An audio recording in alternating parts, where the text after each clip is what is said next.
Hey y'all, John Kerns here. I've always wanted to do a rig rundown video, so I'm doing one today. And we're gonna start with the Epiphone Riviera. I have two of these, they're identical. This one's a little louder and the other one plays a little better, but I love them because they're hollow-body, they're electric, and they have some class, and I play them through this huge pedal board. This is the John Kerns Music Loop Station pedal board. Yes, it's plenty large. What we've got is an old school Holeyboard that I found on Marketplace that had a removable top riser. All right, we're gonna follow the signal chain from the top down. We're gonna start with the wireless, which is a Nuix C5 RC. Love these things, so compact, and they charge in the case. Going into Tech 21 acoustic Flyrig. We've got tap tuner, and you can tap it for the delay. Turn the delay on, boom, boom, boom. We've got reverb. This is a boost, and the compressor. I never use it. We come out of the Flyrig. This goes over to the Cory Wong HoTone wah-wah pedal. Thank you, Cory Wong, for designing this awesome pedal. Volume, wah-wah. Which goes into the Hot Wax. Hot Wax is a combo of the crayon and a tube melter dealy. I don't remember what it is, but it's two pedals, fuzz, and a crazy fuzz, which is awesome. Comes out of here and goes all the way to the TC Electronic Plethora X1. This is nice because I can choose one effect, or I can hold it and choose the other effect on the same setting, and I've got 7 different settings. Comes out and it goes into the Boss RC-600 loop station. This is the brain of the operation. This is basically the mixer. Everything goes in here. This is the guitar. This is the kick percussion. This is the percussion. And during Christmas season, I use it as the jingle bells. This is the iPad page turner. This groovy pedal is really cool because my friend Jeff Hendricks from the Boss RC-600 Facebook group made it for me. This one, right and left, helps me move between my memory settings. This one turns the transpose on, so I transpose it down 12 steps, so it's bass. This is my bass pedal. And this is a tap tempo. So I can tap the tempo of the click that I'm hearing in my in-ears coming out of the headphones. So I can set it to 1, 2, 3, 4. The tap tempo clicking away. The wireless I use is the Xvive U4. Absolutely fantastic. It comes out of the headphone jack. So out of the headphones I can hear clicking, so I can stay in time with my loops. I use this for all vocal harmonies when I'm playing with Sir Psycho, my Chili Peppers tribute, or for myself. There's a signal coming from the guitar that goes in that senses the chords I'm playing and harmonizes with those chords. And this has been an absolute amazing piece of gear for me, as I also use it as a looper when I'm in a pinch. When I perform, I usually use 3 different microphones. I have a lead vocal mic, and I have a telephone mic. This is great for Mr. Telephone Man, or, you know, whatever. This is a harmony microphone. Check, check, check. And I have all kinds of different patches I can use for the harmony microphone, and sometimes I go back and forth.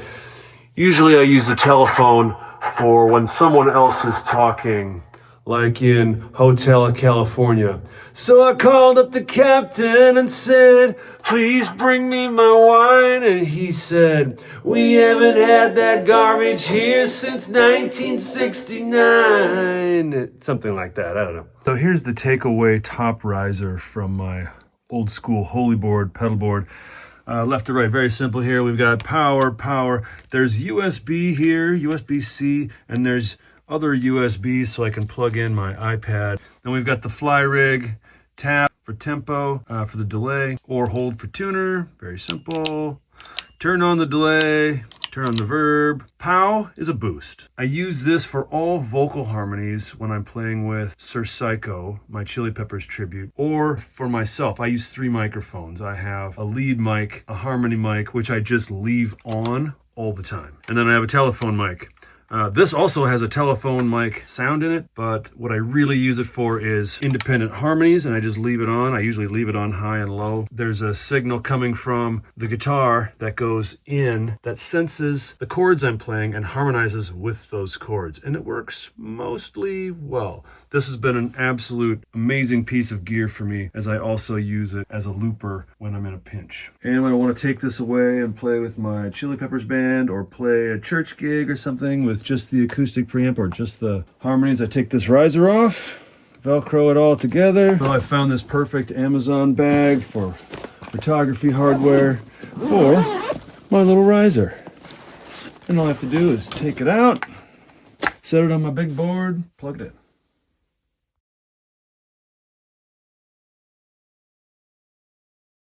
This memory is called IVP-CBO, intro, verse, pre-chorus, chorus, bridge, outro. So if I want, I can have all 6 tracks be a different song segment. 1, 2, 3. This is start, stop, start, stop, start, stop. 4, 5, 6. I can have 6 different song sections. And so I can take the tap tempo, 1, 2, 3, 4. There's a count off in the headphones. You can't hear it. 2, 3, 4. There's an intro.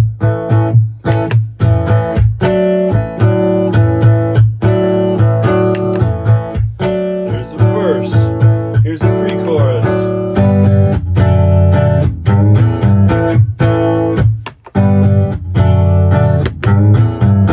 Track 4, 5, and 6 are always multi, because I usually do overdubs on vocals on mode 2. And this is the all clear. I do love the undo button, and I use it a lot. So for example, if I'm playing something that's simple, and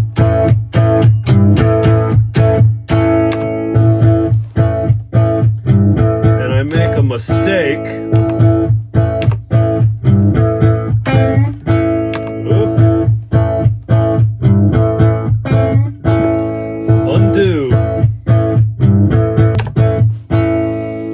undo is so crucial. And there's a redo. You can redo it if you want. I have IVP-CBO free also. Same thing. There's no click at all. Sometimes I don't want to be tied to a click track because maybe I don't even know how many measures I'm playing, and I just want it to be wide open. So start recording, no count off, no click, and stop recording. Another setting I use is called Improv, and that's literally how the RC-600 came. That's the stock memory. So you can make infinite loops on track 1, infinite loops on track 2 and 3, and they're all playing simultaneously. If I have Improv click, that's click. Improv free means this click doesn't mean anything, and it's absolutely free. I can just hit start, and there's no click in my ears. Even though this is flashing click, there is no rhythm playing at all. And then I can just choose to hit my loop whenever I'm done playing my segment. And then I have various songs programmed in. This memory, for example, is called 5th of July 24 VB. Now it's 2-4 because the click is in 2-4. It's 1, 2, 1, 2. But I know that the bridge has an odd time signature in it. So I had to do the math. And if I do 1, 2, 1, 2, that works great for a 4-4 bar, but it doesn't work great for a 5-4 bar unless you do the 5-4 bar twice. So this one is 1.5 times through and then 1.5 times through to make an even number of bars. So with track 1, what I did is I went into the settings, track, and I set it to 8 measures. This is automatically 8 measures of 2, which is 4 measures of 4. So I can play another layer on top without having to push this button again. This song is just complex enough that I don't want to have to think about pushing this while I'm automatically going to overdub the next part. So now what I've done is I've taken out my wireless rig and I just plugged a 1/4 inch into the amp, and I'm going to show you how this works. The tap tempo, because this is what I'm hearing in my ears.